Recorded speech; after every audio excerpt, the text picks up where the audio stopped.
안녕하세요. 엠버 사서입니다. 제가 귀한 구독자 한 분께 책을 선물 받았습니다. 저를 응원해 주시는 감동적인 편지도 함께 받았어요. 응원해 주셔서 진심으로 감사합니다.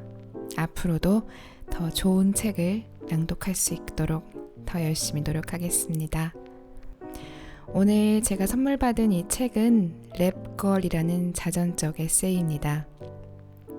이 책의 저자이자 주인공인 호프 자로는 풀브라이트 상을 3번 수상한 유일한 여성 과학자로 2005년에는 젊고 뛰어난 지구 물리학자에게 수여하는 제임스 맥클웨인 메달을 받았다고 합니다. 이렇게 과학자로서 능력이 뛰어난 분이 이 책 랩걸을 통해 작가로서의 재능 또한 인정받았다고 합니다. 이 책은 호프 자론의 인생 일대기를 그린 내용입니다. 본인 인생을 마치 자신의 것이 아닌 제3자의 인생을 바라보듯이 객관적이고 차분하게 이야기를 이어갑니다. 본인 인생 이야기를 하는 중간중간 식물에 비추어 자신의 상황을 나타내는 상징적인 글들이 있는데 이 부분이 흥미로웠던 것 같습니다. 그리고 책의 가장 와닿았던 부분은 그녀의 어린 시절 아버지와의 관계와 그들을 둘러싼 환경이었는데요. 이는 저자가 과학자가 될 수밖에 없었던 이유를 선명히 드러내는 대목이었습니다. 감정적으로는 어딘가 조금 춥지만 한없이 자유로웠던 환경과 아버지의 사랑이 결국 그녀를 대단한 학자로 만들지 않았나 하는 생각이 들었습니다. 그 부분을 낭독해 드리겠습니다.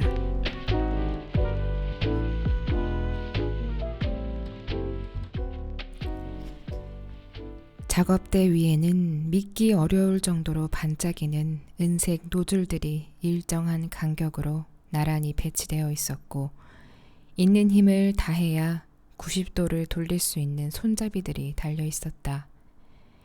가스라고 쓰인 노즐에서는 손잡이를 돌려도 아무 일도 일어나지 않았다.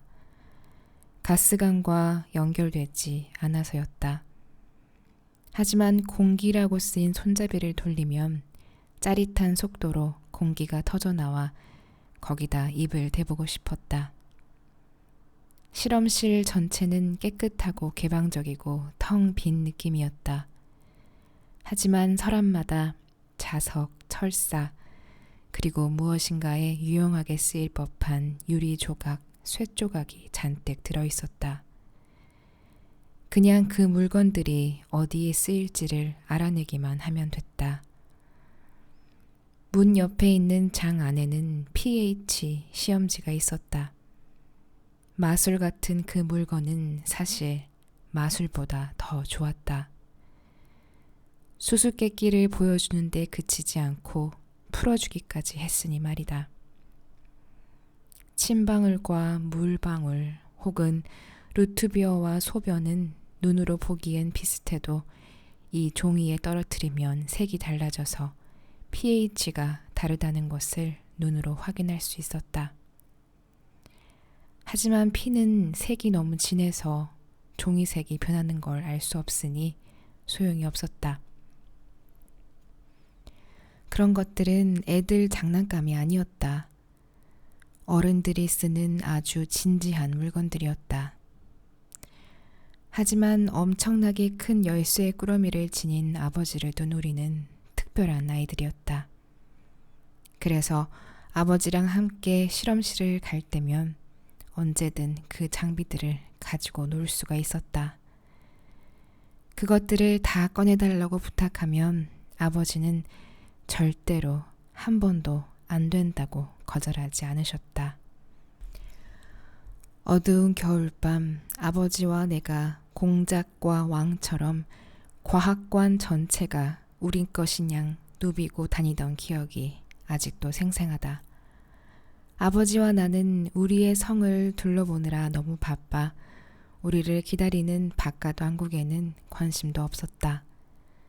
아버지가 다음날 수업을 준비하는 동안 나는 준비된 실험과 시범을 하나하나 거꾸로 되짚어가며 대학생 오빠들이 늘 그렇듯 쉽게 성공하도록 만들기 위해 모든 것을 검토했다. 아버지와 나는 장비들을 꼼꼼히 점검해서 고장난 곳을 고쳤다. 그리고 아버지는 고장나기 전에 미리 장비를 뜯어서 어떻게 작동하는지를 보여주고 어쩔 수 없이 고장이 나면 어떻게 고칠 수 있는지도 가르쳐 주셨다. 무엇을 고장나게 하는 것은 부끄러운 일이 아니지만 그걸 고치지 못하는 건 부끄러운 일이라는 것을 그때 배웠다. 저녁 8시쯤이 되면 우리는 집으로 걸어가기 위해 실험실을 나왔다. 내가 9시에는 잠자리에 들어야 하기 때문이다. 그러나 우리는 아버지가 사용하는 창문도 없는 작은 사무실에 먼저 들렀다. 내가 차력으로 만들어드린 연필꽂이 말고는 아무 장식도 없는 방이었다.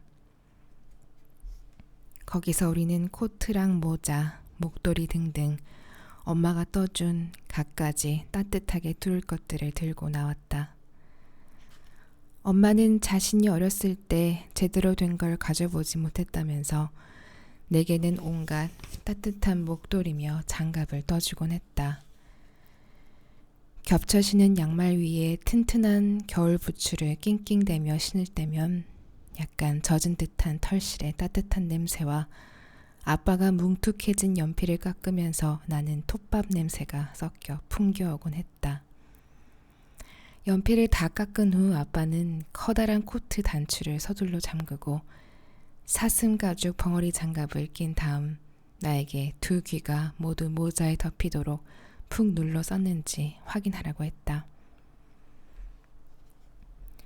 항상 제일 마지막까지 건물에 남아있는 사람이던 아빠는 복도를 2번 왔다 갔다 하면서 밖으로 통하는 문이 모두 잠겼는지 확인하고 불을 하나하나 껐다.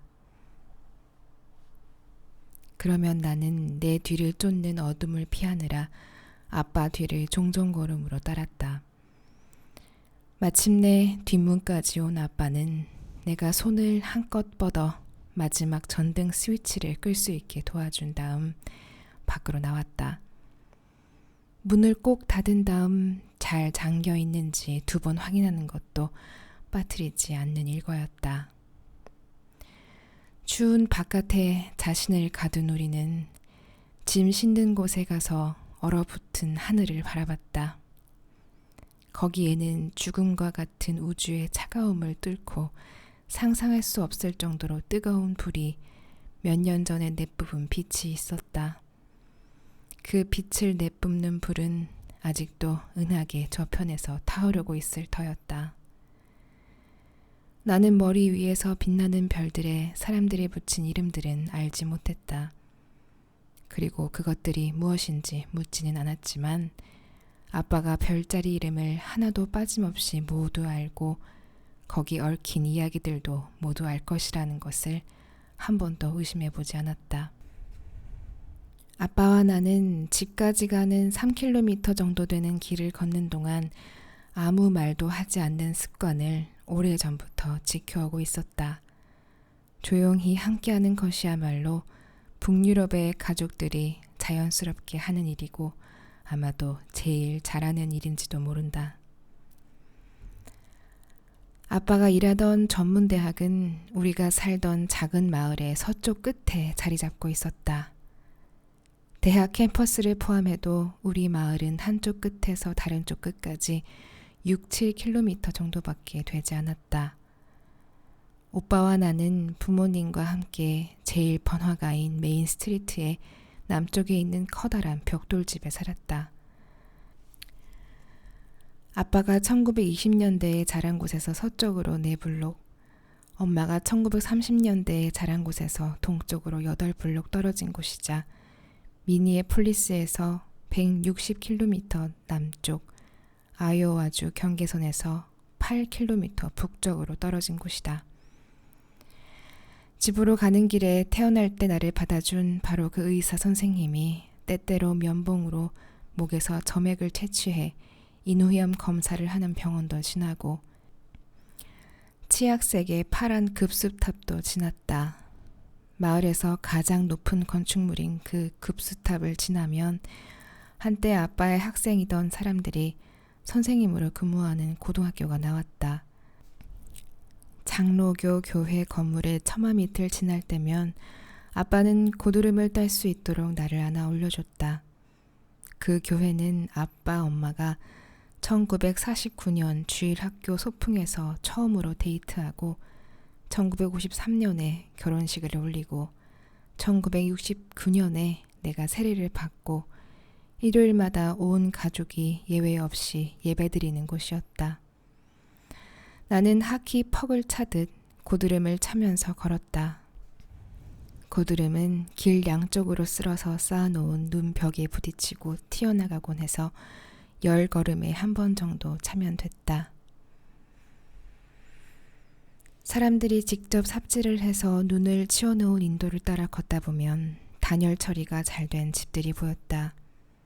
그 안에는 틀림없이 아빠와 나처럼 조용히 함께 시간을 보내는 가족들이 살고 있었을 것이다. 길가의 집들에는 거의 한 집도 빠짐없이 우리가 아는 누군가가 살고 있었다. 아기 때부터 고등학교를 졸업할 때까지 나는 엄마 아빠가 어릴 적부터 같이 놀았던 아줌마 아저씨들의 아들 딸들과 함께 자라났다. 우리가 서로 알지 못했을 때를 아무도 기억하지 못할 정도로 오래된 관계이지만 모두들 과묵함을 타고났기에 서로를 아주 잘 알지는 못했다. 17살이 돼서 대학을 간 후에야 나는 세상이 대부분 내가 잘 모르는 사람들로 이루어져 있다는 것을 알았다.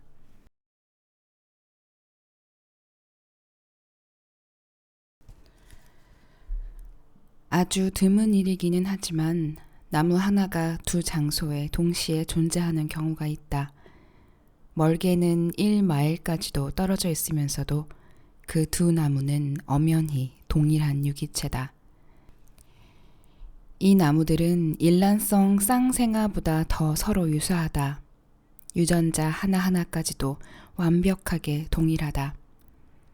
두 나무를 베어 나이트를 세어보면 한 나무가 다른 나무보다 훨씬 어리다는 것을 알 수 있다. 그러나 DNA 염기 서열 분석을 해보면 두 나무 사이에 아무런 차이도 발견할 수가 없다. 그것은 이 두 나무가 같은 나무의 일부였기 때문이다. 버드나무와 사랑에 빠지는 것은 어렵지 않다. 식물 세계의 라푼젤, 버드나무는 윤기나는 머리카락을 들이우고 강가에서 누군가가 와서 자기 곁을 지켜주기를 기다리는 우아한 공주님 같은 느낌을 준다. 그러나 그렇게 사귄 버드나무가 나만의 특별한 나무라고 착각하면 안 된다. 그렇지 않을 확률이 높다. 강을 거슬러 올라갔다 보면 버드나무를 또 만날 것이다. 그리고 그 나무는 아까 사귄 나무와 정확히 같은 나무일 가능성이 크다. 이 나무는 다른 자세로, 다른 키로, 다른 두께로 서서 아마도 지난 수년 동안 수십 명의 왕자님들을 유혹했을 것이다. 버드나무의 운명은 라푼젤보다는 신데렐라에 더 가깝다. 자기 자매들보다 훨씬 더 일을 많이 해야 하기 때문이다. 과학자들이 서로 다른 나무들이 1년 동안 자라는 성장률을 비교한 유명한 보고서가 있다. 히커리와 칠엽수는 눈 깜짝할 사이에 엄청나게 자라지만 몇 주 후에는 성장을 멈춰버린다. 포플러는 4개월 동안 쑥쑥 자란다. 그러나 다른 모든 나무들을 조용히 앞선 것은 버드나무로 해가 짧아지는 가을에도 계속 성장을 멈추지 않고 동장군이 몰아칠 때까지도 계속 자라서 6개월 동안의 성장 기간을 자랑했다. 연구 대상이 된 버드나무들은 연구 기간이 끝날 무렵에는 평균 1.2m를 자라서 2등을 차지한 경쟁자보다 거의 2배의 성장을 기록했다. 식물들에게 빛은 곧 생명이다. 나무가 자라면 아래쪽 가지는 새로 난 위쪽 가지들의 그늘에 가려 아무 소용이 없어져서 한물간 퇴물이 된다. 버드나무는 이렇게 못쓰게 된 가지에 예비 식량을 저장해서 그 가지들을 살찌우고 튼튼하게 만든다. 그런 다음 밑동 부분의 수분을 마르게 하면 가지가 깨끗하게 떨어져 강물에 떠내려간다. 물에 실려 흘러가던 가지들 100만 개 중 하나는 강둑에 쓸려 올라가 뿌리를 내린다. 얼마 가지 않아 원래 나무와 같은 나무가 다른 장소에서 자라는 것이다. 한때 가지였던 부분은 생각지도 않은 환경에 던져진 후 나무 둥치 같은 역할을 해야 한다. 버드나무 한 그루마다 그렇게 꺾여 나갈 수 있는 가지가 1만 개 정도 되는데 매년 가지의 10%를 잘라내서 물에 떨어뜨린다. 수십 년 동안 이런 일을 하다 보면 가지 1개 혹은 2개 정도가 강 하류의 어디엔가 뿌리를 내리고 유전적 도플갱어로 자라날 것이다. 지구상에 살아있는 식물 중 가장 오래된 식물류는 쇠뜨기라고 부르는 속세류의 식물이다. 현재까지 번창하고 있는 속세류 중 15가지 정도 되는 종은 3억 9,500만 년의 지구 역사를 목격해왔다. 그들은 최초로 하늘을 향해 뻗어나간 나무들을 목격했고 공룡이 출현했다가 사라지는 것도 지켜봤다. 처음으로 꽃이 피고 순식간에 지구 전체를 덮는 것도 봤다. 페리시라는 이름의 잡종 쇠뜨기는 번식을 하지 못하고 버드나무처럼 일부가 떨어져 나가 다른 곳에 정착하는 방법만으로 종종 유지를 한다. 오래된 식물이고 번식 능력도 없지만 페리시는 캘리포니아에서 조지아에 이르기까지 널리 퍼져 있다. 그들도 새로 학위를 받은 박사처럼 나라 반대편에 있는 새로운 기술대학에 이사해서 목련과 달콤한 차를 발견하고 깜깜하고 습한 밤에 반딧불을 보며 불확실성에 대해 생각했을까? 아니다. 페리시 쇠뜨기들은 살아 숨쉬는 생물답게 땅을 건너 다른 곳에 뿌리를 내린 다음 최선을 다했을 것이다.